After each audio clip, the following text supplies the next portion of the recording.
Mga master, okay lang bang? Huwag niyong skip ang mga ads sa aking mga video kung okay lang mga master. Salamat sa solid na suporta po. Yon, what's up mga masters? Nandito na naman tayo sa panibagong araw, panibagong kabanata na naman ang pagsasama-samahan natin ngayon guys.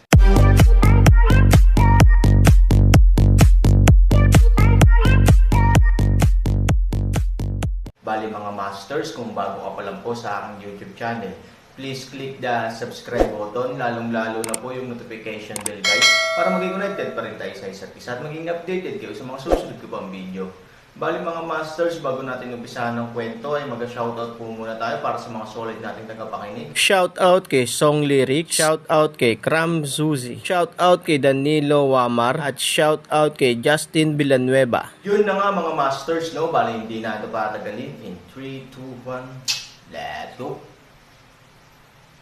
Mga masters, 3 video po araw-araw ang i-upload natin. Ang bagong yugto ni Daryl sa Storytelling Channel sa YouTube mapapakinggan. Nang marinig ito ni Leo, agad ito nagsabi.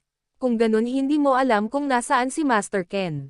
Nako, kung kailan importante hindi natin alam kung nasaan si Master Ken. Maya-maya si Yui ay may naisip. Sinabi niya pala sa akin bago siya umalis. Siya daw ay magtatanggo kay General Oliver upang ito ay kausapin. Alam mo ba saan makikita si General Oliver? Sabi ni Leo, kanina habang kami ay papaalis sa lugar kung saan naglaban si Sophie at Charlie. Sinabi ni Master Ken na nais niya ito makausap si General Oliver. At nagtungo kami sa silid tanggapan dito sa palasyo. Ngunit nag-usap lang silang dalawa lang at naiwan kami ni Sophie sa labas ng pinto. Nang marinig ito ni Leo, ito ay nawalan na ng pag-asa na makakausap niya ngayon si Master Ken. Ngunit nagsalita ulit si Yui. Ang kanilang pag-uusap kanina ay medyo rinig namin sa labas. Narinig ko na magdi-deploy daw si General Oliver ng mga kasundaluhan elf sa bawat boundary ng ating nasasakupan. Tama ba ka na doon si General Oliver at Master Ken sa isa sa mga boundary ng ating lugar? Sabi ni Yui nang nakangiti. Nang marinig ito ni Oliver, ito ay nagsalita. Kung ganun Miss Yui, ako ay aalis na, at tutungo na ako kung saan nandun sila Master Ken.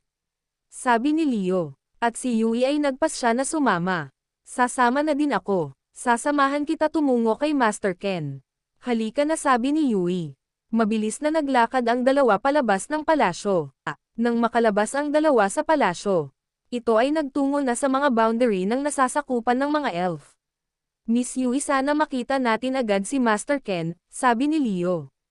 Ngumiti si Yui at sinabi, makikita din natin agad si Master Ken Leo, huwag ka masyadong mag-alala.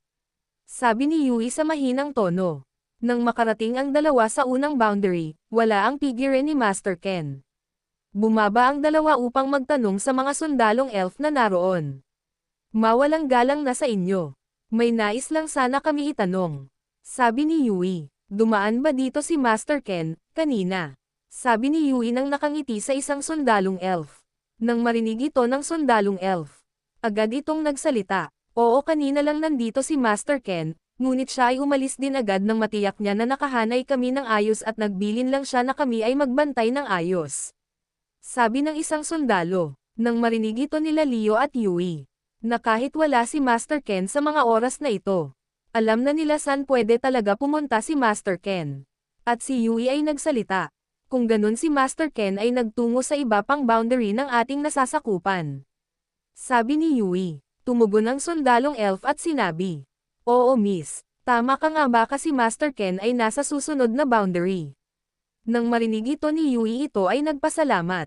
Salamat Ginoo. Mabilis na lumipad ang dalawa sa susunod na boundary upang maabutin nila si Master Ken. Pagdating nila sa susunod na boundary, wala pa rin dito si Master Ken. Nako, wala pa rin dito si Master Ken. Miss Yui, kailangan natin maghiwalay para mas mabilis natin makita si Master Ken. Sabi ni Leo. Nang marinig ito ni Yui, ito ay nagsalita. Tama ka nga Leo, mas okay ang iyong naisip na plano. Mauna ka na sa susunod na boundary. At ako ay bababa upang malaman kung wala talaga si Master Ken dito, baka kasi may kausap lang ito sa mga tent na tinayo ng mga sundalo upang kanilang matulugan. Sabi ni Yui. Tumugon si Leo at sinabi. Mauuna na ako Miss Yui. Mabilis na lumipad si Leo papapunta sa susunod na boundary. At si Yui ay bumaba na. Ito ay nagtanong agad. Nandito ba si Master Ken, sabi ni Yui sa isang sundalong elf. Nang marinig ito ng isa sa mga sundalong elf, agad itong sumagot. Nako, kakaalis lang ni Master Ken. Baka nasa sunod itong boundary. Kanina inutusan ako ni Master Ken upang ipatawag si General Oliver upang ito ay kanyang makausap. Sabi ng isang sundalong elf. Oo, siya ang inutusan kanina ni Master Ken, para tawaging si General Oliver. Nang marinig nito ni Yui, ito ay agad nagpaalam. Aalis na ako, Ginoo, salamat sa iyong oras. Mabilis na lumipad si Yui. At samantala si Leo ay nakarating sa pangatlo boundary, ngunit hindi niya nakita si Master Ken, at agad-agad itong umalis. Hindi niya naisip ang sinabi ni Yui kanina lang na baka nasa mga tent lang si Master Ken, kaya kapag ito ay hindi nakita sa labas, kailangan pera nilang bumaba upang magtanong. Ngunit sa ginawa ni Leo ngayon, nagpas siya itong magpatuloy sa paglipad sa susunod na boundary. Maya-maya dumating na si Yui sa sumunod na boundary. Na-check na ba ni Leo ang lugar na ito? Kung na-check niya ito, baka nasa tent sila para mag-usap. Sabi ni Yui. Agad-agad itong bumaba, at ito ay lumapit sa isang sundalo, mawalang galang na, Ginoo. Nais ko sana malaman kung nandito ba si Master Ken. Nang marinig ito ng isang sundalo, agad itong sumagot. Oo, miss, nandito nga si Master Ken, at bakit mo siya hinahanap? Nang marinig ito ni Yui, ito ay labis ang tuwa. Sabi na, kung ako ay nagpatuloy sa ibang boundary nang hindi ko makita si Master Ken sa labas, siguro hindi ko siya natunton dito. Maya-maya si Yui ay ngumiti. Kung ganun, nasaan si Master Ken? Sabi ni Yui. At agad-agad tinuro ng isang sundalong elf si Master Ken. Nasa pangalawang tent sa dulo. Nais sana kita samahan, ngunit sinabihan kami ni Master Ken na magbantay maigi. Kaya nahingi ako ng paumanhin, miss.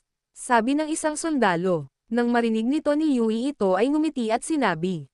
Hindi mo kailangan humingi ng tawad.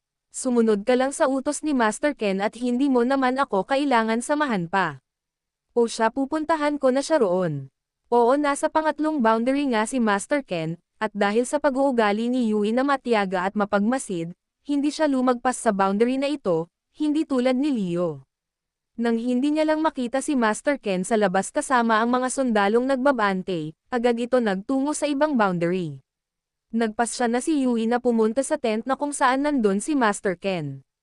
Baka ngayon ay kausap na ni Master Ken si Leo at baka nasabi niya na ang kanyang nakita kanina. Nakangiti bulong ni Yui. Nang makarating siya sa tent na ito, agad itong nagsalita. Master Ken, ako ito, si Yui. Maaari ba akong pumasok? Nang marinig ito nila General Oliver at Master Ken, agad silang nagulat. Bakit nandito si Yui? Bulong ni Master Ken, baka may nangyari hindi maganda. Dahil napasadya ito dito. Oo, si General Oliver ang kausap ni Master Ken ngayon. Kanina lang inutusan nga ni Master Ken ang isang sundalo upang sabihin kay General Oliver na kailangan niya itong makausap. Ang akala ni Yui naman ang kasama ni Master Ken sa loob ay si Leo. Maya-maya nagsalita si Master Ken. Yui, ikaw pala. Anong dahilan bakit ikaw ay nagtungo dito? Maaari ka nang pumasok. Sabi ni Master Ken. Nagmamadali pumasok si Yui sa tent at nang mapansin ni Yui na hindi si Leo ang kausap ni Master Ken, agad itong nahiya. Nako, si General Oliver pala ang kasama ni Master Ken, akala ko nandito na si Leo. Saan nagpunta ang lalaki na iyon? Bulong ni Yui. Maya-maya naisip nito na baka hindi bumaba si Leo upang magtanong. Napakamot ng ulo bigla si Yui at sinabi sa kanyang sarili.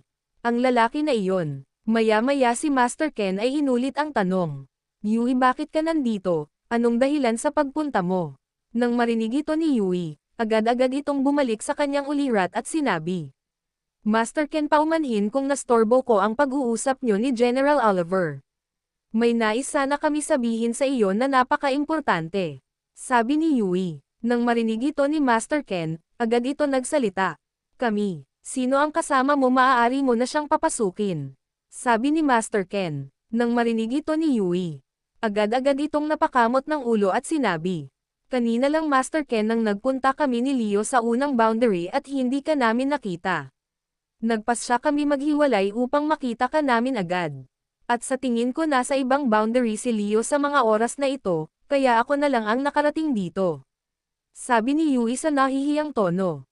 At ito ay bamulong. Bakit nasabi kong kami, kung ako nga lang ang nandito? Nang marinig ni Master Ken ang sinabi ni Yui, agad itong nagtanong. Kung ganon, ano ang mahalaga mong sasabihin sa akin at sadyang nagpunta ka pa talaga dito, ito ay lubos na importante talaga. Sabi ni Master Ken. Agad-agad na sumagot si Yui. Master Ken, kanina lang sinabi sa akin ni Leo na nakita niya si Charlie na nasa labas na ng sagradong bangin. Nang marinig ito ni Master Ken agad ito nagulat. Impossible makalabas si Charlie agad-agad sa sagradong bangin. Dahil ito ay sugatan ng husto at napakalalim ng bangin na iyon. Kahit na may kakayahan si Charlie na lumipad, hindi niya ito magagawa dahil sa sobra itong napinsala. Oo, kanina lang alam na alam talaga ni Master Ken na buhay pa si Charlie. Ngunit sa kanyang isip ito ay mamatay na din sa sagradong bangin sapagkat may mababanggas na hayop na roon, at si Charlie ay mauubusan ito ng dugo. Oo, kung si Charlie ay mananatili ito ng matagal sa baba ng sagradong bangin, kung hindi man ito mamatay sa salakay ng mabangis na hayop, maaari naman ito mamatay dahil sa pagkaubos ng dugo nito sa kanyang katawan. Maya-maya nagsalita ulit si Master Ken. Yui, nakakatiyak ba si Leo na si Charlie ang kanyang nakita, at paano niya ito nakita? Sabi ni Master Ken sa pagkakagulat. Nang marinig ito ni Yui, ito ay napabulong sa kanyang sarili. Nasaan ka ba kasi Leo? Paano ko mapapaliwanag ng maayos ito kay Master Ken? Dapat ikaw ang nandito upang mapaliwanag mo ng ayos ito. Bulong ni Yui sa kanyang Yun sarili. na nga mga masters, no? Bali panibagong kabanata na naman yung natapos natin ngayong gabi. Muli, maraming salamat po talaga sa walang sawang suporta po sa aking YouTube channel na talagang inaabangan nyo po ang bawat upload ko po. Bali mga masters, magkita-kita ulit po tayo bukas ng gabi at ngayon po ay magpapaalam po muna tayo. Bali mga masters, bye-bye!